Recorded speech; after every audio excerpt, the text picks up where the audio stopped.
How long do you want? How long you want? 15, 20?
Time?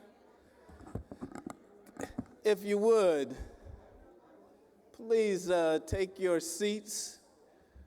We have for you an extraordinary presentation. I believe that you will find this to be useful, helpful, and certainly will make you a better public servant. Before I go on, let me just say that my name is Billy Mitchell, representative from Georgia, president-elect of this organization. If I may, please be seated. Please be seated. You honor me. I also want to recognize the president of this organization, Representative Gilda Cobb-Hunter. She is here on behalf of her. We're grateful to be able to this presentation. Now, here is the lay of the land for this session. We're going to introduce the presenters. One will present, the other will present, and then we'll take questions that you may have. And we will, at the end of the conclusion of this session, we will retire to the Ocean View Terrace for a networking lunch. So without further ado, I tell you, it is always great when you have family return home.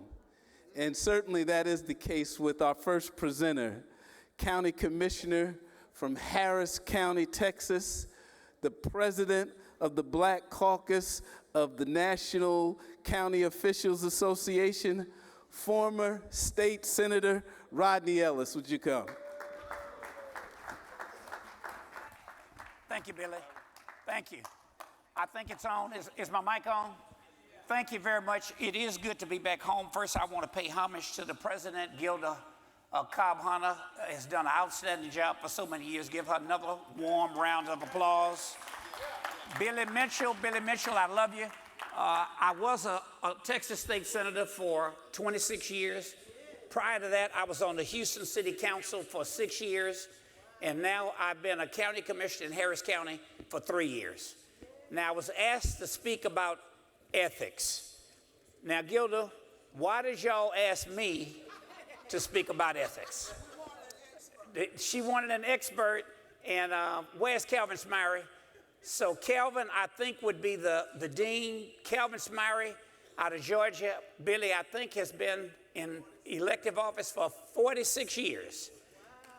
Anybody longer than, okay, so I've been in for 35. Anybody been in here longer than 35 years in elective office? That's right, from New Jersey. Ron has been in 35 years. So here's the simple key. I assume she asked me to come. Billy said, we want you to talk about how to get to the line, but never cross it. And here's the rule of thumb for me. There's certainly lessons that I have learned along the way.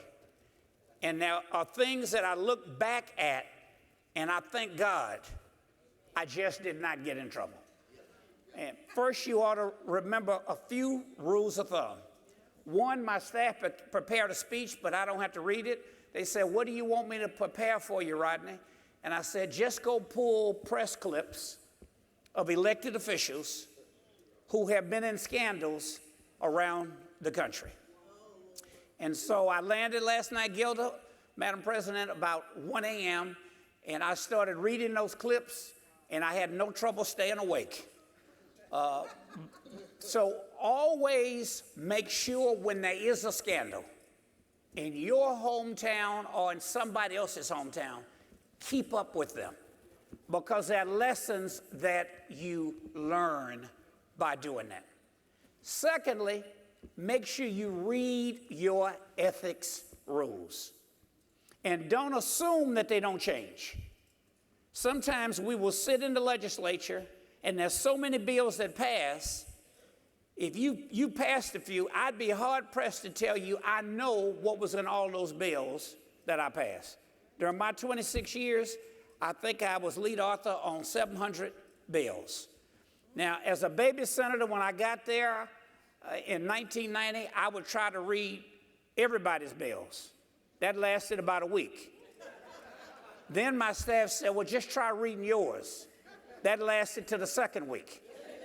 By and large, you kind of doing the Cliff Notes. If you went to law school, you know what I'm talking about. So my point is, there will be changes in your ethics laws that you really don't keep up with. Here's the third one. There are changes in the norms, in the way rules are enforced, in the way your regulatory body interprets them along the way. And you may not be astute enough to keep up with them. If you have the resources, hire somebody to do your bookkeeping for you. It is not a defense to prosecution that your bookkeeper did it. Senator May, you in here, Carla May and I were talking about that issue this morning. That is not a defense to prosecution because your bookkeeper kept the books. If you think something is wrong, the best rule is not to do it. But that's an easy thing to say. If you're inclined to do it anyway, at least go and ask someone in authority for a legal opinion. And then get a paper trail. Ask them to put it in writing. Now I'm going to give you a few little lessons along the way that as I look back on my life, I think about. When I went on the Houston City Council, 1984. I ran in 1983, I won in 84. The rule back then was you could take cash. I will never forget, I was joking with the Houston Contractors Association yesterday. I went over for a little fundraiser with Mayor Turner before running to my commission meeting on yesterday, just to sort of support him. He's in a runoff, former state legislator, mayor of Houston now, in a runoff. And I was asking about a couple of old-time contractors that came to my house one morning and gave me two contributions, two envelopes, $1,000 in each. And I remember opening them up and joking with them because I wanted to try to get some more money. And I said, this is that old money. You can smell it. Smells good. And they just laughed, he. I'm just kind of joking. I was big and fat. Remember the other one had hair, roly-poly? Somebody upstairs must have been looking out for me. And I said, you know what? I'm about to get married. I got to pay for this house. Just so I'm not tempted, can you take these two envelopes back and give me a check? Wow. Now, the law was I could take cash back then. I don't know what it was, something about me just joking with them. I know they didn't want me to win. They were just afraid. I was Congressman Mickey Leland's protege, and they figured we're going to get this fire-breathing, bomb-throwing liberal staffer to Mickey Leland on the Houston City Council back when they were old men. I was 29. And people on city council then were my age now. So just something told me to do that. Then I can remember one time we had a big issue come up on city council to privatize the golf courses. And I was the swing vote. I'd always dance around trying to figure out how to be the swing vote, thinking I had leverage. Well, I fooled around and did it. Somebody called, said we want to have a meeting. I couldn't give them a meeting. They just showed up at my office during a little city council coffee break. I go upstairs, and they give me an envelope. And they said, oh, you're going to be our first black mayor, councilman. Everybody likes you. They watching you. Gave me an envelope. I put it in my drawer and rushed back to the council meeting. And then while I was sitting at the council meeting, That bad Rodney in my head was saying, I believe that's cash. I knew that was cash. I went up, when the council meeting ended, I held it up to the light to see what it was. I could see it was cash. Then I decided, hey, here's a window. Don't even take the risk, Rodney. This is when I was young and foolish, Rodney Boyd, my son. I put the check in my drawer, the council drawer, and went home. Back then, my mentor, Mickey Leland, was around. Mickey called me up. Reagan running the White House. They didn't have anything. He didn't have enough to do in Congress, so he called me, going to micromanage City Hall every day with his former staffer. And I kind of said in code, somebody dropped off an envelope, and I'm pretty sure it was cash in it. He called me back 20 minutes later. He said, Rodney, were you trying to tell me somebody gave you, I was in code. He said, were you trying to tell me somebody gave you cash? And I said, yes, Congressman. In case the FBI is listening on the phone, somebody gave me cash. I didn't know what it was. When they gave it to me, just ran by my office, Mickey. I put it in the drawer. Tomorrow I'm going to figure out what to do. He said, get up. Go to your office now. Go get that envelope. How do you know the FBI was not taping you? That somebody wouldn't go steal the envelope or whatever. You took the envelope even if it's still sealed. I went and got the envelope, took the envelope home. The next day I went to my law office, and I'm trying to figure out what to do.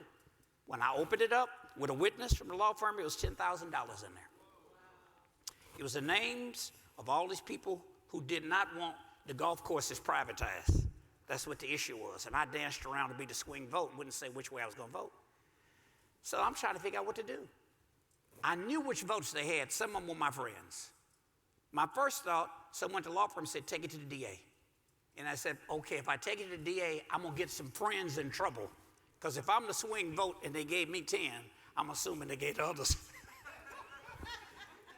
I'm thinking I don't want to go there. Now I'm in a dilemma. What do I do?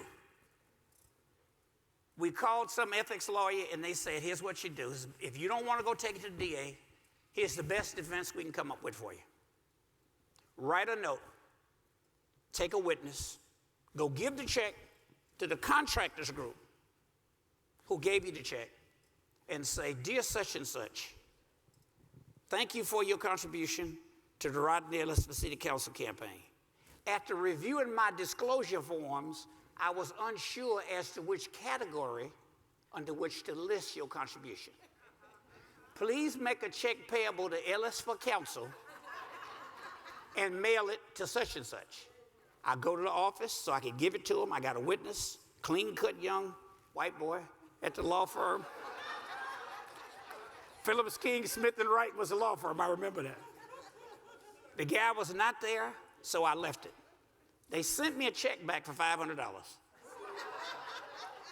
here's the moral. They were trying to give me a $9,500 headache and a $500 contribution. They would have had me for life. In the legislature, we made $600 a month. $600 a month for 26 years as a member of the Texas State Senate. Under our ethics laws, you have to marry smart, take a vow of poverty. Representative Tony, where are you? You in there, Tony? Texas people, right? $600 a month. You take a vow of poverty, you marry smart, or you're going to have to work, or you're going to put yourself in ethical trouble. I had to research the rules. As a city council member, I started an investment banking firm. A lot of you in this room helped me along the way. My friends from Georgia. I couldn't do business with the Houston City Council, so I had to go to Dallas to get business. I had to go to the state to get business. When I made the switch and went to state government, I could no longer do business with the state of Texas. So I used my network as a black city council member, as a black state legislator, to go to other states to get business. It was tough. It was a challenge. Now, I did all right. But when you see that line, know your rules. Here's the last point. Just to give you food for thought, the next speaker is going to talk about how you raise money. Don't take a contribution and talk to somebody about their business. I don't give a damn how big the check is. You know how they want it? It seems so sleazy anyway. They want to stick the check in your pocket. I know who wrote me a check. I see them looking at that list on a regular basis. But I do not have a meeting with anybody who wants to talk about their business and give me a check. I don't take checks in my office. Even if in your state is legal, we couldn't take them in the Capitol, but you could take them in the district office. I went so far as to set up a little old conference room I was paying for off the campaign next door, but it just felt so dirty when they walk in there, give the check, then walk over here, walk down on the street, and maybe they'll stop doing it. Just better walk outside and go do it. Do not have a conversation about somebody's business while you're taking a check. On the state level, you're lucky because normally you're not perceived as someone who has a direct vote on the contract. For me now in county government, it's even more of a challenge, just like it was when I was on city council. They're watching us. They're watching us. Every conversation you have, even if you didn't have the camera on back there, wherever you go, somebody's got a phone on, they're always watching. And you never know if you're being bugged. And you could be having an innocent conversation with somebody else, and if you're as colorful as I know half of you in this room are, because I've known you a long time, when they come to talk to you, normally it's not what they are worried about. It's not what they're looking for you got to be worried about. It's what they might find. I'm going to close on this last one and let the next speaker come up. It's a true story. I'm in the state senate. I was on city council thing. Somebody kept calling the investment banking firm. It's Apex Securities in Atlanta. Y'all helped me a lot. They call office and somebody, was a white person, wanted to talk to Councilman Ellis. And I'm like, why won't they tell the secretary what they want? Why are they calling here? My business office instead of the city hall office. Finally, the secretary, I'm in there one day, she says, Rodney, that's that person that's been calling, won't leave their name. Said they got to talk to you. I picked up the phone. I said, this is Rodney Ellis. What the hell do you want? I had an all-black district at the time. The guy said, Councilman, this is such and such with the FBI. I said, oh, I'm so sorry. I'm just stressed out. What can I do for you, sir? And he said, we want to talk to you about somebody who just got out of this race for mayor, by the way, that I'd been practicing law with. And I said, am I the subject of an investigation? They said no. I said, do I need a lawyer? They said no. Now, this 26 years in the Senate, 3 years here, so this 30 years ago. I said, well, when do you have to talk to me? They said, we'd like to talk to you within the next 10 days. We wouldn't leave a message because we didn't want to scare your staff. We didn't want to show up at City Hall because we didn't want to embarrass you. So I said, well, can we meet today? Because I'm going out of town and I'll be stressed out. My office, oh, we know where your office is. Then I said, well, can we meet? How about that Hyatt Regency behind your office downtown? I never forget when I went, there's these three big white guys with rubber sole shoes on. Now at 65 with plantar fasciitis, all my shoes are rubber sole. Black shoes, rubber sole. And they said, we're trying to see if you laundered $1 million from this person through your investment banking firm. He'd gotten caught up in an S&L scandal. I used to be an S&L lawyer before I borrowed money from S&Ls, including this guy's S&L, to start my investment banking firm. And so I said, well, look, let me just take you to the office now. Now, this is young and stupid. I go to the office. Richard Ramirez, Hispanic guy, was my business partner, black and brown owned firm. I said, Richard, this is officer such and such had the cards with the agent such as with the FBI. They want to know if Mr. What's his name laundered $1 million through Apex Securities. Then I said, gentlemen, if you find $1 million in here, you'll not have to charge me with laundering money. You'll charge me with murder. Because I just put $100,000 in it to keep this thing afloat a month ago, because Richard did. So if you find $1 million in here, this mofo is dead. Then I said, I walked out the door. They didn't find anything. They were there a week. Now, Richard told me later, Rodney, you're damn fool. Because there was not $1 million in here. The person had loaned us some money, but there was no $1 million in here. But anybody who goes through your records, If the IRS goes through your records, somebody here charged a meal or something as a business expense. And the question would be, was that business or was that pleasure? I mean, there's always something.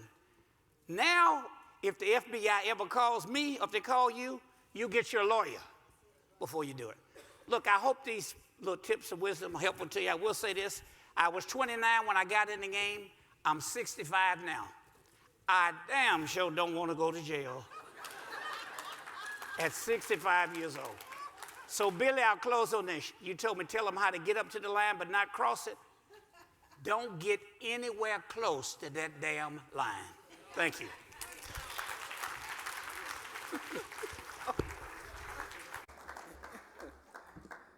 Yes, you ought to give him a round of applause for sure. Welcome back home.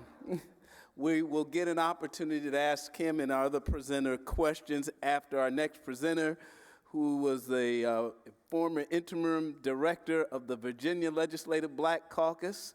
She's approaching raising over $3 million in funds for campaigns, a political fundraiser par excellence. Please welcome Ms. Deandre Musgrave.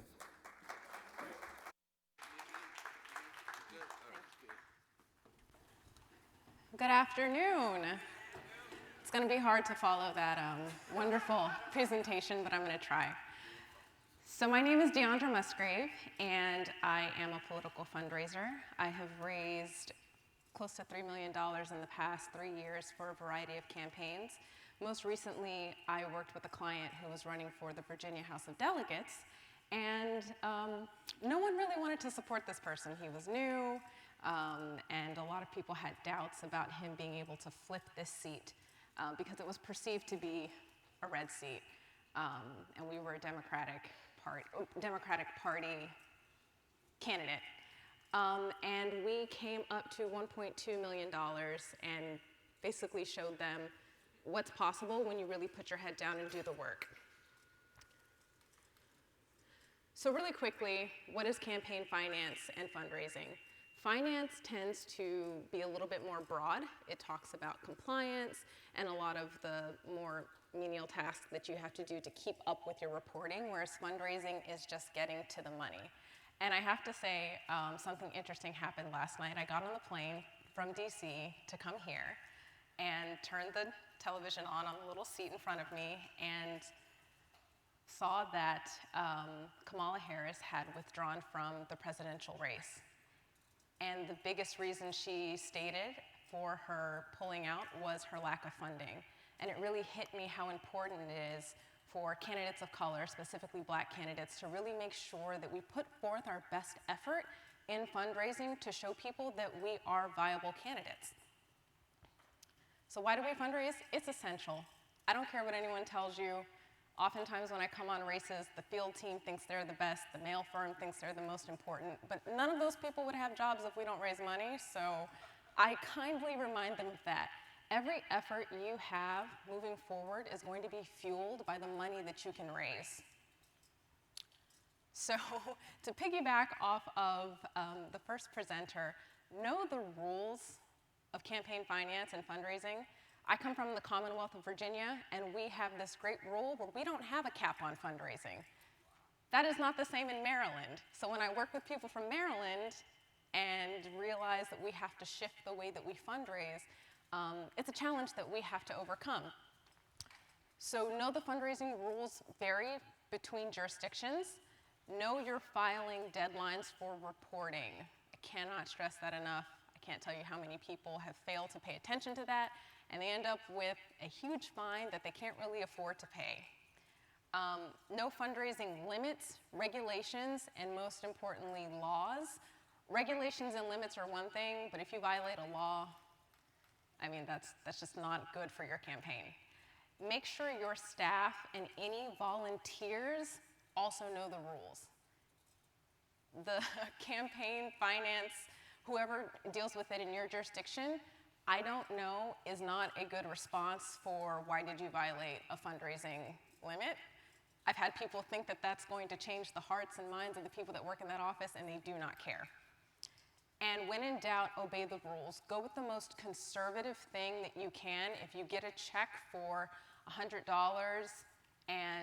if you get cash and say the limit is, 99, 100, but you're not really sure, just go ahead and do the most, get all the information you can from the person, who they work for, their address, just tread on the side of caution. So where does the money come from? The biggest three are going to be individual donors, political action committees, and super PACs. Super PACs really don't tend to apply to most people. You're really going to be looking at individual contributions and political action committees. The 4 tiers that I have people follow are family and friends, people who should want to donate to you, people who you can persuade, and people who dislike your opponent. The most important one, is going to be family and friends.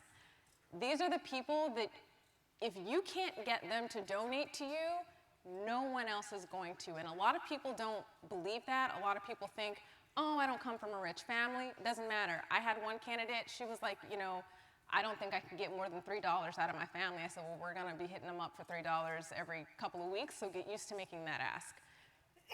The people that are around you are going to be seen as the folks who believe in why you want to be elected. And if you can't sell yourself on that, you really need to be reconsidering why you're running for office in the first place. From there, people who should want to donate to you. So oftentimes it's going to be the networks of your networks.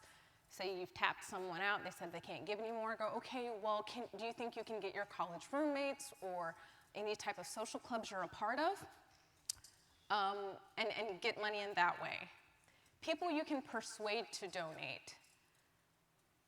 That can include a lot of organizations that may be on the line, or people that may be on the line that you say, hey, I'm really for, cleaner oceans. Those people can go, oh, yeah, well, we're also for cleaner oceans. We can, get with that. Those folks should be an easy ask as well. And people who dislike your opponent, people laugh when they hear that, but it's a real thing. If you can find a group, or if you know of a group that is adamantly against your opponent, you can get those folks to donate to you if you are on the same side as them. Don't be afraid to make that ask. So how to get donor contact information. I'll go through this one really quickly. Rolodexing is the absolute most important one. Open your phones, if you have a smartphone, if you have a Rolodex, like a physical one, I do have one, go through and call every single one of those people. That is going to be your biggest contribution to yourself in terms of being able to pull in money.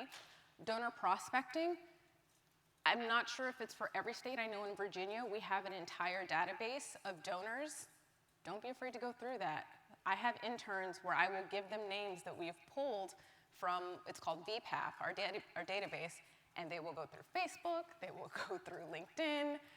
You want to compile as much information about the people that you're going to be asking for money, because it'll make it easier for you to make the ask, and a lot of the people will know that you did your research. State party databases. This doesn't work for everyone, but it does, again, work for Maryland and Virginia and a lot of commonwealths and states that have entire databases. Don't be afraid to ask your respective party for a database of donors, because they should be investing in you all.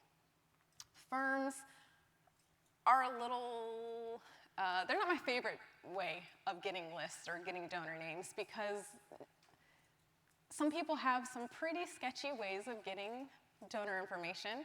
They buy lists, which isn't good. They may pull lists of donors and those people didn't opt into that list. You don't want to call people and tick them off, because if they ask, well, how do you get my number? You don't want to say I got it from a list. You want to be able to tie it to a person and say, oh, well, candidate so-and-so, who I know you know, gave me your number. Before you do that, please check with the person whose name you're throwing out there. So firms I kind of stay away from.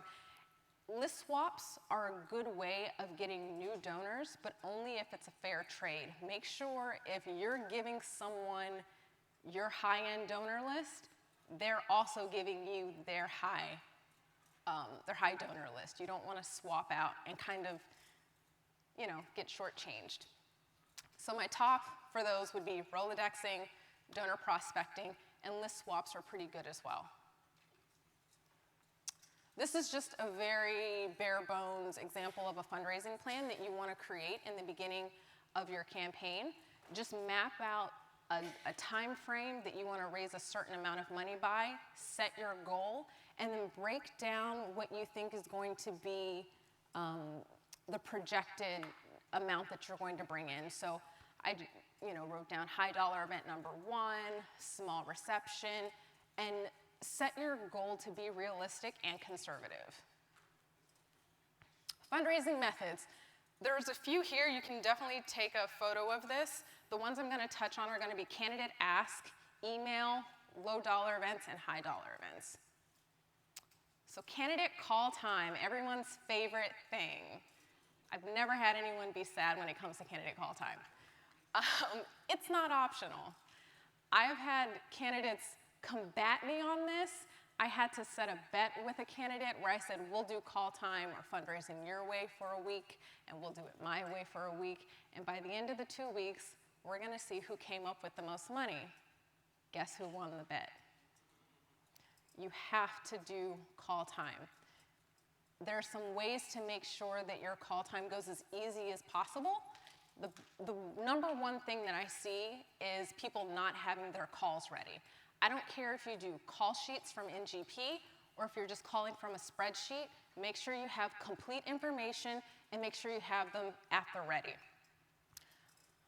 Ready to receive payment.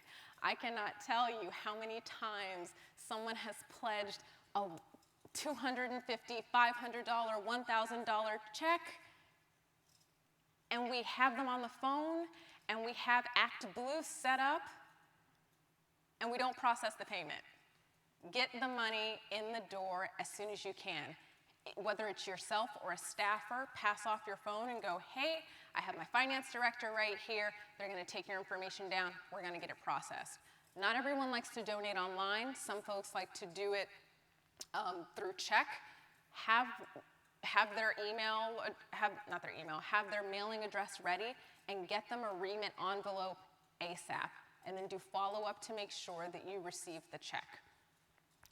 Autodialer. This is something that's come up more recently. A lot of people want to know, how does Autodialer fit in?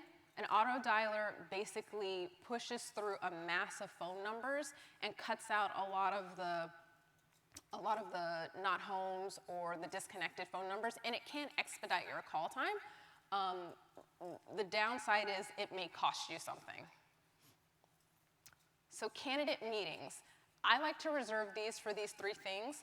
If you have new donors, preferably high dollar donors, and then again, high dollar donors, and then people who can introduce you to a new network, it's better to meet these people in person, set some time aside, grab coffee, grab lunch, really make an impression on that person instead of just kind of cold call dialing them. This is just a very brief example of an email. Again, please feel free to take a photo. You want to be direct. You want to try and put your link several times. So here in blue, I have, can we count on your support with a $250 donation, as well as a direct link. And you want to include a little bit about yourself and why you're running for the position, whether you're a challenger or an incumbent. You want to remind them of why they should be giving, because their donation is an investment in the community that you're going to be representing. So events. A lot of people think that they're going to throw a big event and they're going to bring in a lot of money and it's going to be great, and that's almost never how it goes. I like to plan 1 to 2 big events per election cycle, and this is just a very brief run-through of the things that you want to make sure that you accomplish when setting up an event. So you want to set a fundraising goal. I like to plan ahead at least 4 to 6 weeks from the date that we've locked in for the event. You want to secure a host, and sometimes you want to secure a host committee. Hosts and host committees are really, I like to reserve them more so for bigger events, because you can get them to pool their resources to raise money for you. Make sure you get their commitment in the door before the event. You want to set a good invitee list. Make sure it's appropriate for the event that you're putting on. Don't invite low-dollar donors to a high-dollar event and vice versa. You want to track progress. I go through confirm calls at least 2 to 3 times per event to make sure that we know who's coming and that the money is in the door. I like to have most, if not all of the money in the door before the event, and then anything at the event is supplemental. And again, make the ask, candidates, make the ask at the events. Don't be shy about money. It's necessary for you to continue the work you were doing. Always send thank you notes. Always send thank you notes. Always send thank you notes. I have to stress this because when people don't send thank you notes, and then oftentimes you end up going back and re-soliciting those people, they remember you not thanking them for the donation that they already gave you. It can be a print off and you sign it. It can be a personally handwritten note. Just make sure you get something out there to show your appreciation for their generosity. So making the ask. This is my acronym, SAME. I use it for all my candidates. Show confidence and enthusiasm when you're making an ask. If you sound half-hearted, it's just not going to go over well. Aim high. Do not be afraid to ask more than what the person can afford. If you ask for 1,000 and they say, okay, you set it too low. It's okay to go down. Set it for 5,000 and they say, I can't make 5,000. Well, what can you do? And work it from there. Master your story and narrative. Know why you're running. If you can connect the dots for them, people will be more inclined to give. And the most important out of all of these is embrace silence. Do not ramble. When you make your ask, can you give $1,000? Stop. If you start rambling, you're going to talk yourself out of a donation, or you're going to talk yourself into a lower donation. So this is just an example of a solid ask. I'm sure a lot of you have staff that, have your scripts ready. You don't always have to read from a script. In fact, I don't recommend you read from a script. Get an idea of what you're going to say and keep that for each call that you make. So this is a quick clip from a docuseries that a candidate of mine was featured in, and this is just a small tidbit of us in call time. Call me because I'm running for the House of Delegates seat in Prince William and Stafford. I don't want to take up much of your time, but fundraising has to be one of the most challenging parts of running for office. As a woman, you're going to be donated to less and less often. So be ready to sell yourself up. Yes, may I speak to Mr. Anderson? Hello? Don't worry about saying I don't want to take up too much of your time, because in the time you've done that, Okay. you've already taken up extra time. Okay. Let's try. I know you support Democrats. Hi, yes, this is Jennifer Carolfoy. I know that you have a history of supporting Democrats, and I was calling to see if you'd be willing to support our campaign with a $100 donation. Oh, okay, well, thank you, sir. I greatly appreciate it. Whoa, thanks. Bye. Hi, may I speak to Abdel, please? So I don't know if you all caught what it was I was telling her. She was starting off saying, I don't want to take up too much of your time. And this is instinctive for, I think, people of color and women of color. We're very apologetic when we're asking for money. And I had to get her out of saying that because she was taking up time just saying that. Show confidence. You know why you're running. All you have to do is tell your donors your story, and the rest is going to fall into place.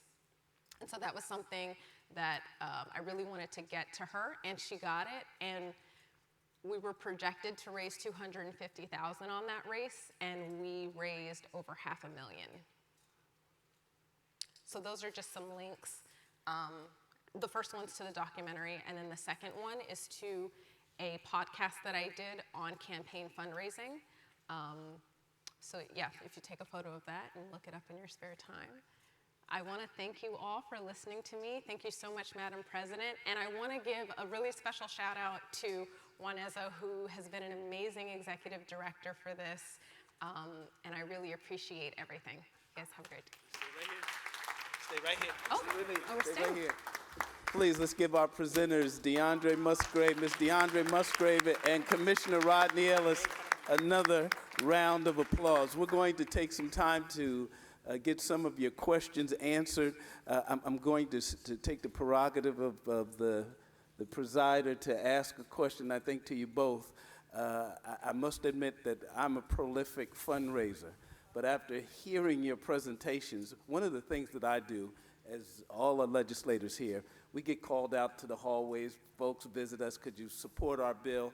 I take their card, I write on the back what issue they wish for me to work on, and when it's fundraising time, those are the first people I call, and sometimes I might even casually mention I was so happy to work on such and such an issue.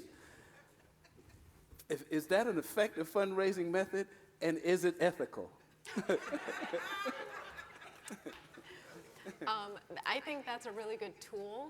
Definitely keep in mind the people that are asking you for things, but much to his point earlier, don't bring that up in the moment. But definitely keep track of who approaches you.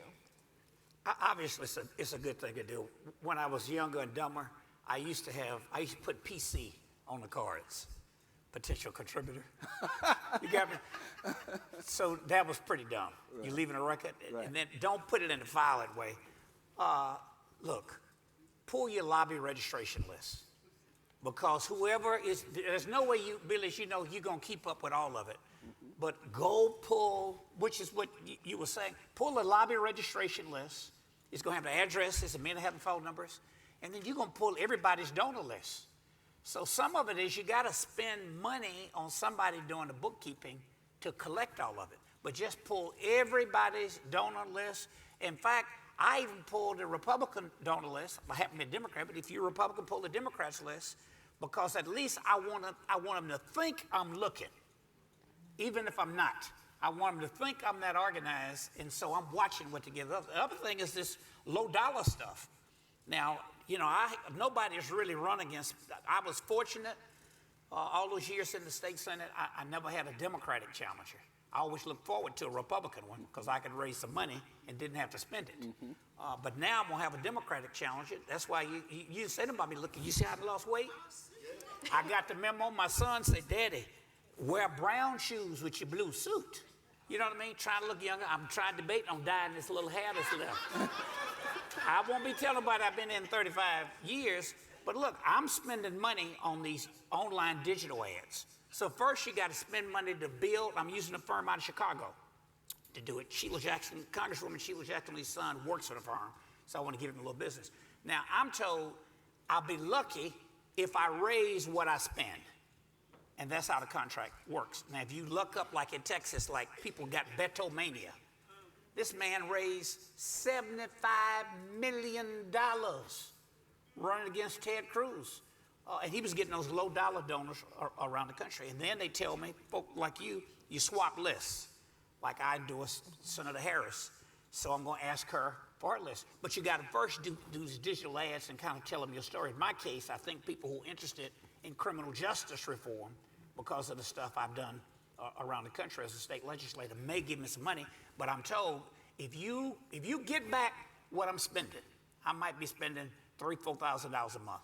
So if I get that back, I'm lucky if I break even. You know, if you get a race, like if it's a national race, first black running for mayor, Richmond or something like that, or governor, it's a different deal. Interesting. Okay, now we're going to take some questions. I don't know if we have a mic, Madam President, here. So I'll use that legislator voice. Yeah. There's not one here. Oh, they can take mine. I can. Okay. What else? Hey, so look now, and when I do my fundraising, you tell me if it makes sense. On the Democratic side, since when I was in a red state, now we're kind of arguably kind of purple, I would pay someone to do my fundraising, and the model would be: do you pay on percentage, or do you pay a monthly retainer? And if you get a sense of how much is coming in, so now I pay a monthly retainer. And right. Now, when I was in the legislature, I did a percentage. But now, since we're awarding contracts, I try to avoid making the calls because I'm scared they're taping me. You got me? Yeah. But if they don't come in, I'll make the calls. I look for events like for my 65th birthday. And I've been known to have 4 or 5 birthdays in a year. If enough doesn't come in, just have another birthday party. You got the mic? Do we have a mic? If not, okay, great. All right, if you have a question, the mic will be here.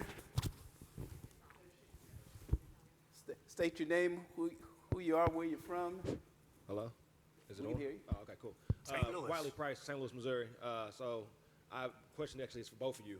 I know that you have a history of not having an opponent. When we dial for dollars, oftentimes we're told by lobbyists and labor unions that, hey man, you're running in an unopposed race, so you're in a safe district, or you're in a historically Democratic district, so you're in a safe district. Tell them that's why I'm running unopposed, because I got money. That's what you tell them. Hell, you never stop campaigning. You know what I mean? And they'll get it. So in other words, well, don't call me and ask for a meeting since I'm unopposed. You can't tell them that. I like that. But how do you say Never that stop. without The saying best that? way not to have an opponent is to have money. Tony, do you think nobody ran against me because I was a nice guy? It's because I had some money. And on top of that, that was something I ran into with my last candidate. And there's no such thing as a safe seat. I always stress that to people. I don't care how democratic your district is, there's no such thing as a safe seat. And if people want to kind of be, I think, on a moral high horse, it's important to remind them that their interests rely on support from legislators. And you can't do that if the right legislators aren't getting into office. So just always tie it back to them and stress to them, there's no such thing as a safe seat. Democracy is just that, it's for the people. So constantly just stress to them there's no such thing as a safe seat, and to continue support for whatever initiative, whether it be workers' rights or anything else, that they need to make the investment in the governance that they desire to see. And if you can't, you can pull and see what they're giving to other people who are unopposed, because there is a double standard. And don't be afraid to bring that up. Yeah, and if you're afraid to bring it up, ask your fundraiser to bring it up. Just remember, you may be taped. They may be taping your conversation. But no, you gotta have office hold expenses. Some of you don't want to come to this conference and charge it to your state. Carlos said and put that on the campaign. You got me? And then if they say, no, it's okay. I think what you're saying is when you're doing, my first job when I was a freshman in college was working for the United Negro College Fund. I was at Xavier. So as a kid, 19 years old, they were teaching me how to call, and it's okay if they say no. Some of them, that's part of it. So, but no, keep asking for that money. Absolutely. Great question. Next. Yes, and in reference to that, I always say I still have Introduce yourself. Where you from? State Representative Margot Davidson, Pennsylvania. And I always tell people, regardless of whether I have an opponent, I still have to raise money to run an election cycle, to go through all the stuff that I have to go through to get on the ballot, to all the things that have to be done. Even if I'm unopposed, I still have to run an election, so I still need your money. But my question is, what is your process, Ms. Musgrave, in determining which candidates you want to work with to be their fundraiser and to have them as a client? I've kind of picked up a reputation for picking underdogs. I look at what the person is running on in their platform, but very rarely will I disregard someone because their race isn't winnable. I worked for a gentleman who was running to be the first black sheriff of a county in Virginia that's very conservative. And I knew he had a very hard uphill battle, but I wanted to help him anyway. I get tired, and this is like my personal feeling, I get tired of black candidates and black staffers not being supported in this process, and then people being able to point and say, well, see, they weren't gonna win it anyway. The same thing with staff. I wanna urge you all to look for staffers of color, specifically in the finance field, because it's something that we do not filter through enough of. So make sure you match with whoever you're bringing on. Personality is a big thing, because if personalities don't match, that makes for a very hard relationship. But usually it's platform. If they're working for the betterment of the more vulnerable communities, then that's a person, frankly, I want to help try and get into office. Yes. State Representative Newton, District 70 here in Florida, so welcome to Florida, which is like being up north now because it's cold here too. My question pertains in here in the Florida House, we are in the minority.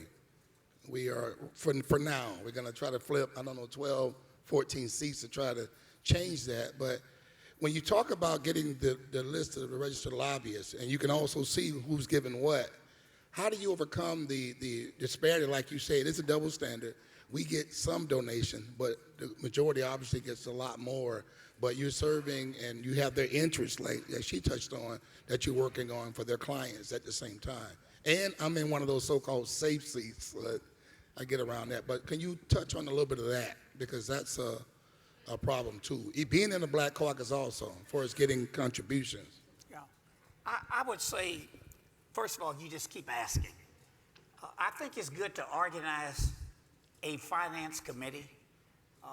The event is just sort of like the dessert.